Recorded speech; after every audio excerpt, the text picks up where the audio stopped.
Oi you, it's time for another episode of Dorothy and the Dealer. Let's tune into the conversation.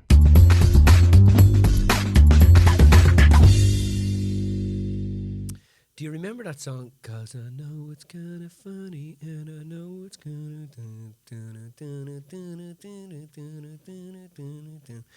Who sang that? I think it was actually Depeche Mode. Was I have literally no idea. Oh yes, I do know. I know that song. What's it? I don't know who sang it. World, isn't it?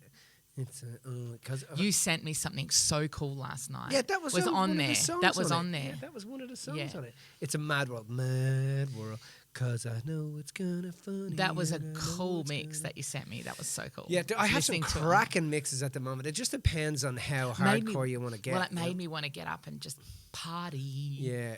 Dance. I love So cool. I love music that just does that. I know. Because Transports you. yeah, transports you. And I mean, it's getting up and dancing and partying is such an addiction. Because when I think about my party years, some people think about party and they think about, the word party means one thing for them. Mm-hmm.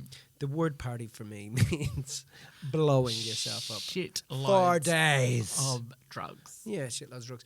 And because that's just how it was back there. So I've had to tame down, obviously, as I've got older in life, tame You down. have 2 drinks and you're on the floor now. I know. And I set up Ange had a 50th, so we held a 50th party for Ange. And it took me, it was about 3 weeks into the organisation. It was 3 days in setting it up. So, and this is a warning to anybody that's thinking, oh, let's have a 50th, let's have a 40th, let's have a 60th, and you want to throw a big do. So I have a huge house. I live in 3.5 acres, 400 metres of living space under roof. So it's a fucking huge house. So I organised the party and we were like, Ange had watched this show that she kept going on about, this White Lines. this fucking... Boxer. He was hot though. Whatever. I wouldn't mind. He was, in real life, I think he's actually gay. Is he? Well, Yeah. it doesn't matter. He didn't Anyway, look gay he on the looked show. like a big Greek dude with a hairy chest. And Ange was like, oh my God. And in the lovemaking scenes, Ange was like, why can't you do that with me? And I'm like, fuck you. Do you know what I mean? Then that night I was like trying to throw her up against the cupboard. It wasn't working, was it? Because I'm only a little fella. Do you know what I mean? I'm not a fucking boxer. Anyway, so we watched that thing, White Lines, which was all about, the early 90s rave scene in Ibiza, etc., etc. And so all the music was there and everything was happening. So we're sitting around one Friday night at the back having beers after work. And all of our friends are there. And somebody goes, oh, and you're 50 this year. And I go, oh, let's have a party. And then one of the other mates, who's also an ex-partier, goes, why don't we have a white party? And I'm like, well, what's a white party? Well, everybody who turns up to the party has to wear white. So, hey, presto, off we went. We were having a white party.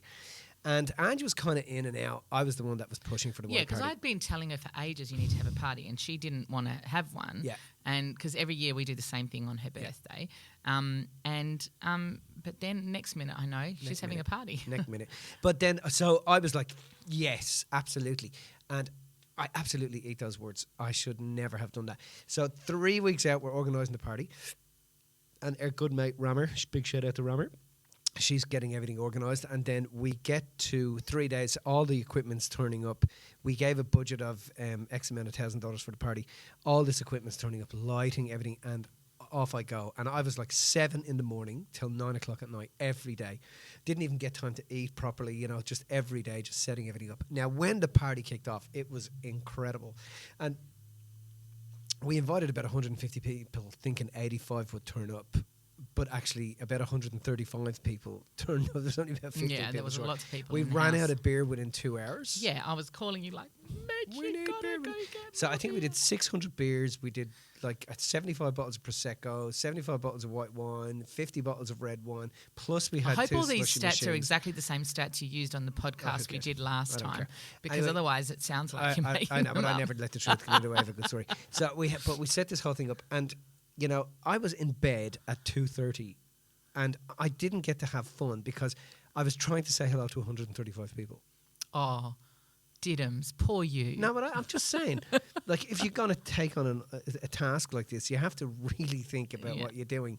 And everybody was saying to us, why did you do that? Like, a great party, but what the fuck did you do that for? It was a bit intense, setting it up and then backing 10 it down. days later, we were still taking it down.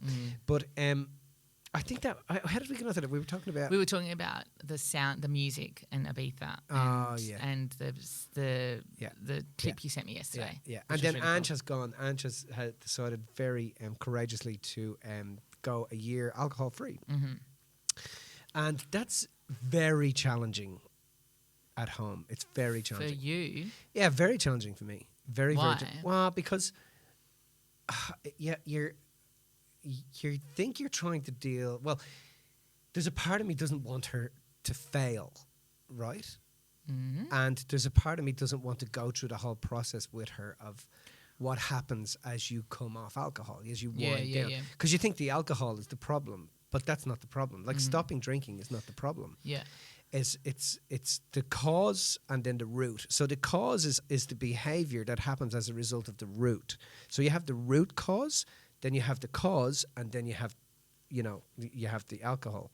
And so you have to what happens with addiction is that, as we've said before in many podcasts, you create problems so that Friday night you have a reason to drink. So but the thing is that why are you doing that, which is the root. So I'm watching that unfold and I'm thinking, Christ, and like I said to Ange the other day, you have to, I'm running this story in my head, hon, that you're not dealing with the cause or the root, you're just dealing with the alcoholism. So you're susceptible to going back to it if you don't deal with those two things. Just because you've stopped drinking, it doesn't mean that. Now, Ange is great. She's lovely. Ange is like, she's been off the alcohol for 3 weeks and she's writing a book about it. Yeah, Ange always the expert on whatever she's doing. Now we were down she's either the vegan expert or the grease expert. Within 2 days. Or the alcohol-free expert. I walk into the other day and I look at her and I go, wow, your complexion's really changed. And she looks at me and she goes, well, if you stop drinking, your complexion will change too. Rather than going, oh, thanks, honey, that's really nice.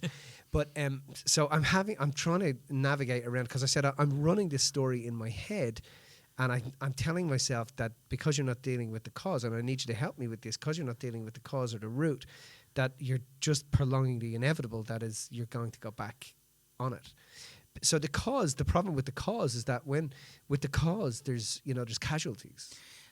Yeah. And the casualties are the kids, the family, because you get mad, you get frustrated, you get pissed off. Yeah. And then everybody around you cops it. When you're talking about cause, do you actually mean the trigger, like the? No, the cause is because you're saying the cause and the root cause. So the root cause is the subconscious motive. Yes, the root cause subconscious, but the cause then would is be the the conscious trigger. behaviours. Yeah. So you can call them triggers, but the conscious behaviours, which is, I come in and the kids have put the school bag down and they haven't tidied it up, so I'm going to get frustrated over that.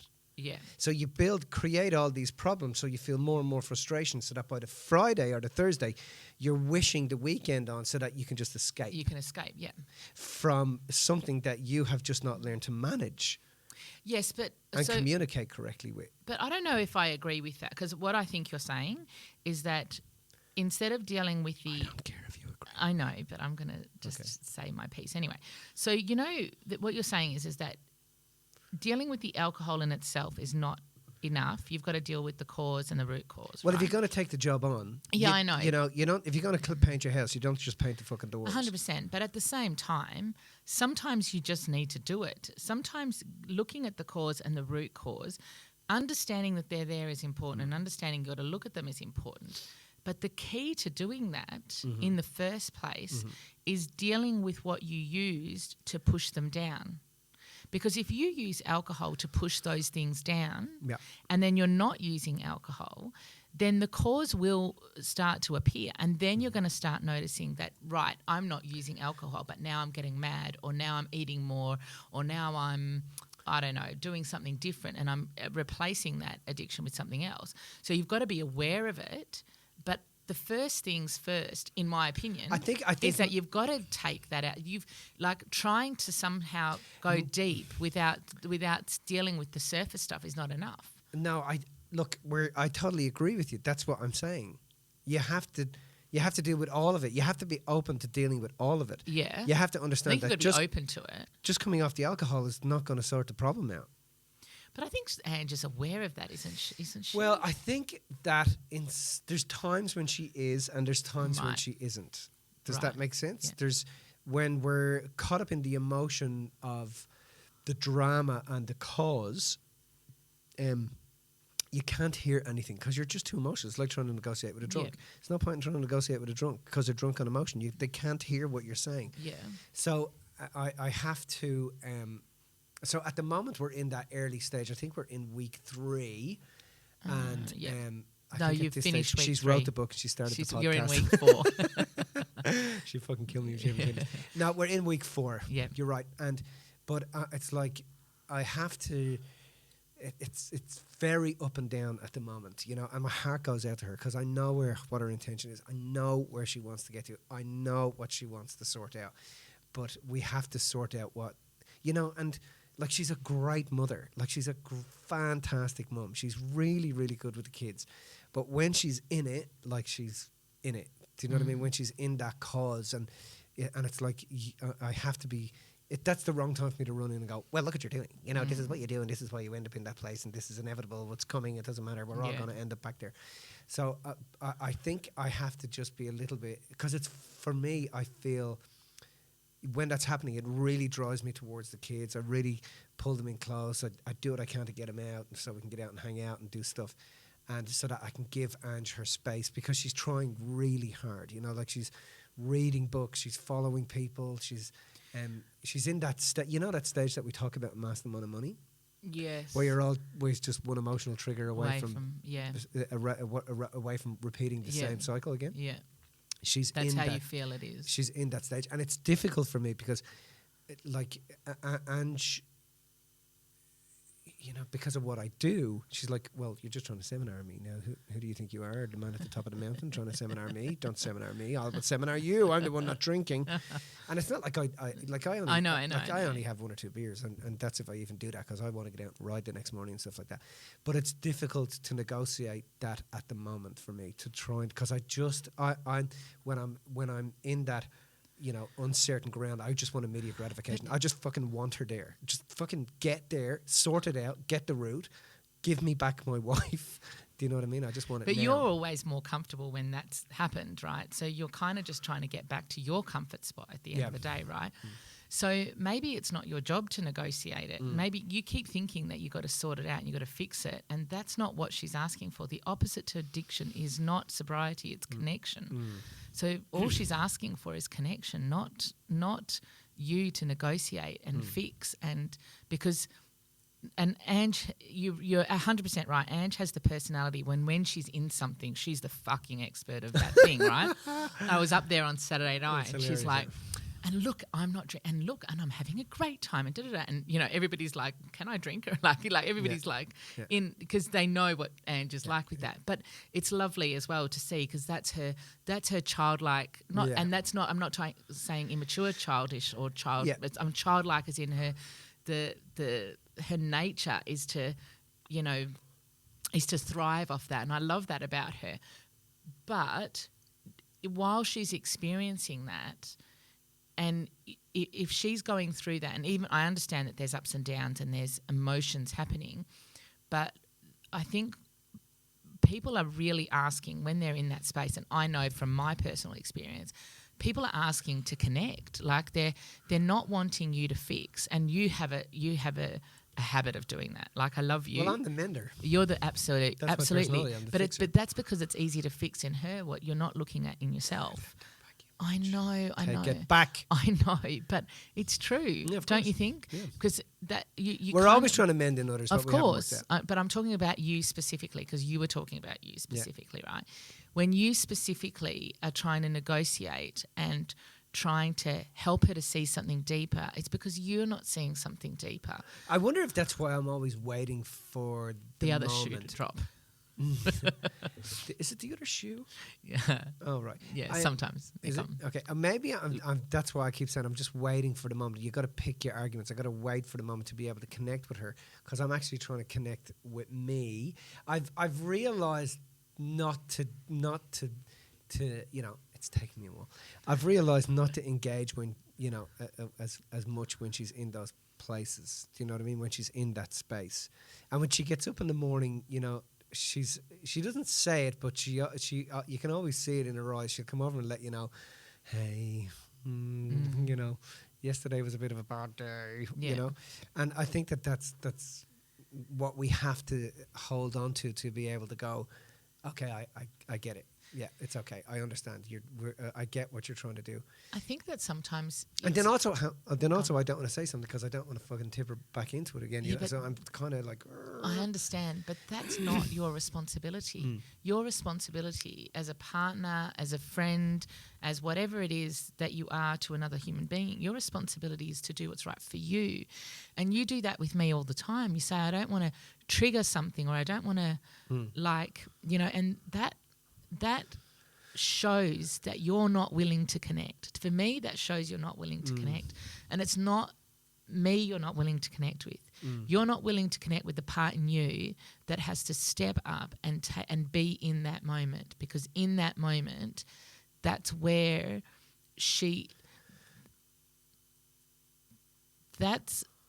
that's the part she's trying to connect with in herself. And if you step up in that moment, you give her permission to do the same. If you connect in that moment. So in those moments, that you learning not to engage in those times is perfect, because in those times she doesn't need you to engage. She just needs, this is something we mentioned in the last part, she just needs to go through whatever she's going through. And if she's allowed to go through it with your arms around her or with your space, whatever it happens to be, she will have that emotion, move on from that emotion. Whereas before, she would want to not have the emotion, so therefore she would drink it down. Yeah. So if you are like engaging with someone who is drunk on emotion, I'm 100% with you at that, right? But what that means is that you're not getting into an argument with them. Whereas if you're just allowing them the space to be or have whatever they need to be in that moment, that's fair. But then there's other times where I feel like you don't want to, you're afraid of that connection to a degree, because we all are. We all are afraid of that vulnerability. I don't think I'm afraid of the vulnerability. What I don't like is that I can't get there. Right. I'm not afraid of vulnerability. I'm not. I do that all the time. I'm afraid. What annoys me is I don't want to feel the feeling of not being able to get there, because I don't know how to. I'm like, how the fuck do you get there? Like, it's just that annoys me. I can, I can get there with someone else. I can help them get there in seconds. It's no problem. I know how to do that, hands down. But I don't know how to completely get there myself. Do you know what I mean? But I said to you the other day, remember when we were on the cruise with Jack Canfield? Yeah.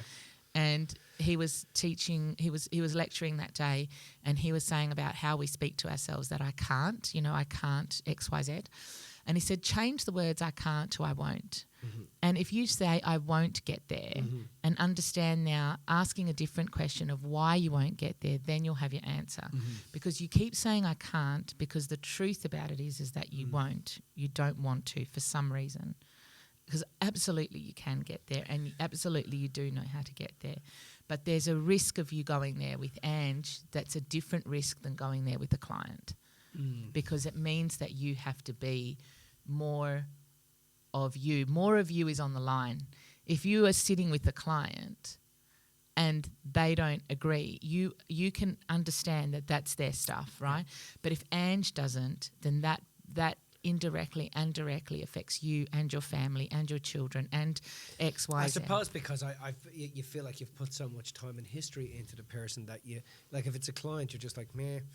But if it's not, and that meh is not like, it just means that you get that they... Yeah, because that meh is the defensive side of you. Yeah. And because you know how to defend yourself. Do you know what I mean? You know how to...